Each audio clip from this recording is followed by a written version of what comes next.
ಇಲ್ಲಿ ಗೃಹಲಕ್ಷ್ಮಿ ಯೋಜನೆ ಅಡಿ ಪ್ರತಿ ತಿಂಗಳು ಕೂಡ 2,000 ರೂಪಾಯಿನ ಪಡ್ಕೋತಾ ಇದ್ದೀರಾ. ಇವಾಗ 11ನೇ ಕಂತಿನ ಹಣ ಯಾವಾಗ ಬರುತ್ತೆ ಅಂತ ವೆಯ್ಟ್ ಮಾಡ್ತಾ ಇದ್ದೀರಾ.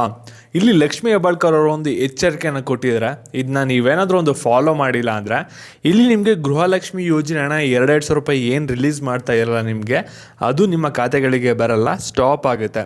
ಅದಕ್ಕೋಸ್ಕರ ಇಂಪಾರ್ಟೆಂಟ್ ಆಗಿರುತ್ತೆ ಈ ಒಂದು ವಿಡಿಯೋನ ಕಂಪ್ಲೀಟಾಗಿ ನೋಡಿ. ಅದಕ್ಕಿಂತ ಮುಂಚೆ ಯಾರು ಚಾನಲ್ ಸಬ್ಸ್ಕ್ರೈಬ್ ಮಾಡ್ಕೊಂಡಿರಲ್ಲ ಪ್ರತಿಯೊಬ್ಬರು ಕೂಡ ಸಬ್ಸ್ಕ್ರೈಬ್ ಮಾಡ್ಕೊಳ್ಳಿ. ಹಾಗೆ ಪ್ರತಿಯೊಬ್ಬರು ಕೂಡ ವಿಡಿಯೋಗೊಂದು ಲೈಕ್ ಕೊಡಿ. ಯಾಕಂದರೆ ನೀವು ಕೊಡೋ ಒಂದೇ ಒಂದು ಲೈಕ್, ಒಂದು ಸಬ್ಸ್ಕ್ರೈಬಿಂದ ನಿಮ್ಗೆ ಇದೇ ರೀತಿ ಕಂಟಿನ್ಯೂಸ್ ಆಗಿ ಅಪ್ಡೇಟ್ಸ್ಗಳನ್ನ ನೀಡ್ತಾ ಇರ್ಬೋದಾಗಿರುತ್ತೆ. ಇಲ್ಲಿ ಮೊದಲೇ ಹೇಳ್ತಾ ಇದ್ದೀನಿ, ವಿಡಿಯೋ ಕ್ಲಿಯರಾಗಿ ಗೊತ್ತಾಗಬೇಕಂದ್ರೆ ವಿಡಿಯೋನ ಕೊನೆವರೆಗೂ ಕೂಡ ನೋಡಿ.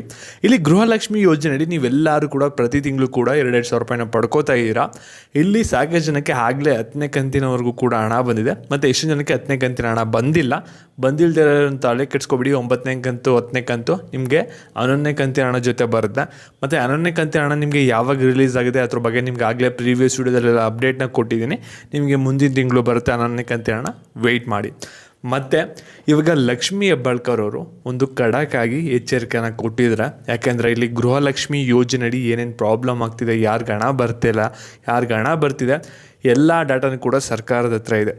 ಅದನ್ನೆಲ್ಲ ಕೂಡ ಡಾಟಾನ ಅನಾಲಿಸಿಸ್ ಮಾಡಿ ಇವಾಗ ಒಂದು ಅಪ್ಡೇಟ್ನ ಕೊಟ್ಟಿರೋದು. ತುಂಬ ಅಂದರೆ ತುಂಬಾ ಇಂಪಾರ್ಟೆಂಟ್ ಅಪ್ಡೇಟು. ಅದ್ರ ಬಗ್ಗೆ ಇವಾಗ ತಿಳಿಸ್ಕೊಡ್ತೀನಿ. ವಿಡಿಯೋನ ಗಮನ ಇಟ್ಟು ನೋಡಿ. ಹಾಗೆ ವಿಡಿಯೋ ಕೂಡ ಸ್ಕಿಪ್ ಮಾಡೋಕ್ಕೆ ಹೋಗ್ಬಿಡಿ ಈಗ. ಹಾಗೆ ವಿಡಿಯೋ ಕೂಡ ಒಂದು ಲೈಕ್ನ ಕೊಡಿ. ಇಲ್ಲಿ ಗೃಹಲಕ್ಷ್ಮಿ ಯೋಜನೆಯಡಿ ಪ್ರತಿ ತಿಂಗಳು ಕೂಡ 2,000 ರೂಪಾಯಿ ಯಾವುದೇ ತೊಂದರೆ ಇಲ್ಲದೇನೂ ಕೂಡ ನಿಮ್ಮ ಖಾತೆಗಳಿಗೆ ಬರ್ತಿದೆ. ಏನು ಕೂಡ ತೊಂದರೆ ಆಗ್ತಾಯಿಲ್ಲ ಇಷ್ಟೊಂದು ಜನಕ್ಕೆ. ಆದರೆ ಇನ್ನೊಂದಷ್ಟು ಜನಕ್ಕೆ ಏನಾಗಿದೆ ಅಂದರೆ ಗೃಹಲಕ್ಷ್ಮಿ ಯೋಜನೆ ಹಣ ಒಂದು ಕಂತು ಹಣನೂ ಕೂಡ ರಿಸೀವ್ ಮಾಡ್ಕೋದಿರೋರು ಕೂಡ ಸ್ವಲ್ಪ ಜನ ಇದ್ದಾರೆ. ಮತ್ತು ಇನ್ನೊಂದು ಸ್ವಲ್ಪ ಜನಕ್ಕೆ ಏನಾಗಿದೆ ಅಂದರೆ ಇಲ್ಲಿ ಒಂದು 5-6 ತಿಂಗಳು ಕರೆಕ್ಟಾಗಿ ಬಂತು ಹಣ, ಅದಾದಮೇಲೆ ಅವ್ರಿಗೆ ಹಣನೇ ಬರ್ತಾಯಿಲ್ಲ. ಅವ್ರು ಏನು ಮಾಡಬೇಕು ಅಂತಲೇ ಗೊತ್ತಾಗ್ತಾಯಿಲ್ಲ. ಸಾಕಷ್ಟು ಜನ ಕಮೆಂಟಾಗಿ ಕೂಡ ತಿಳಿಸ್ತಾ ಇದ್ದಾರೆ, ಗೃಹಲಕ್ಷ್ಮಿ ಯೋಜನೆ ನಮಗೆ 5ನೇ ಕಂತು 6ನೇ ಕಂತಿಂದನೇ ಹಣ ಬರ್ತಾಯಿಲ್ಲ ಅಂತ. ಆದರೆ ಇನ್ನೊಂದಷ್ಟು ಜನ ಕೆಟಗರಿ ಇರೋದೇನೆಂದರೆ 8ನೇ ಕಂತು 9ನೇ ಕಂತು 10ನೇ ಕಂತು ಬಂದಿಲ್ಲ ಅಂತಲೂ ಕೂಡ ಹೇಳ್ತಾ ಇದ್ದಾರೆ. ಇಲ್ಲಿ ಲಕ್ಷ್ಮೀ ಹೆಬ್ಬಾಳ್ಕರ್ ಅವರು ಒಂದು ಎಚ್ಚರಿಕೆನ ಕೊಟ್ಟಿರೋದೇನೆಂದರೆ ಇಲ್ಲಿ ಗೃಹಲಕ್ಷ್ಮಿ ಯೋಜನೆ ಹಣ ಯಾರ್ಯಾರಿಗೆ ಬರ್ತಾಯಿಲ್ಲ ಅವ್ರಿಗೆ ಒಂದು ಎಚ್ಚರಿಕೆನ ಕೊಟ್ಟಿದ್ದಾರೆ. ಇಲ್ಲಿ ಕಳೆದ ಒಂದು 3 ತಿಂಗಳಿಂದ ಯಾರಿಗೆ ಹಣ ಬಂದಿಲ್ಲ ಅಂದರೆ 8, 9, 10 ಈ 3 ಕಂತು ಬಿಟ್ಟು ಯಾರಿಗೆ 7ನೇ ಕಂತು 6ನೇ ಕಂತಿಂದನೇ ಹಣ ಬಂದಿಲ್ಲ ಅವರು ಎಲ್ಲರೂ ಕೂಡ ಮಸ್ಟ್ ಆ್ಯಂಡ್ ಶುಡ್ ಮಹಿಳಾ ಮತ್ತು ಮಕ್ಕಳ ಅಭಿವೃದ್ಧಿ ಇಲಾಖೆ ಹೋಗಿ ನಿಮ್ಮ ಅಪ್ಲಿಕೇಶನ್ ಸ್ಟೇಟಸ್ ಏನಾಗಿದೆ ಅಂತ ಚೆಕ್ ಮಾಡ್ಕೋಬೇಕು. ನಿಮ್ಮ ಪ್ರಾಬ್ಲಮ್ಸ್ಗೆ ಅಲ್ಲಿ ಸೊಲ್ಯೂಷನ್ ಸಿಗುತ್ತೆ. ಅಲ್ಲಿ ನಿಮ್ಮ ಅಪ್ಲಿಕೇಶನ್ ಏನಾಗಿದೆಯಲ್ಲ ಅದನ್ನ ನೀವು ಸರಿಪಡಿಸ್ಕೊಳ್ಳೇಬೇಕು.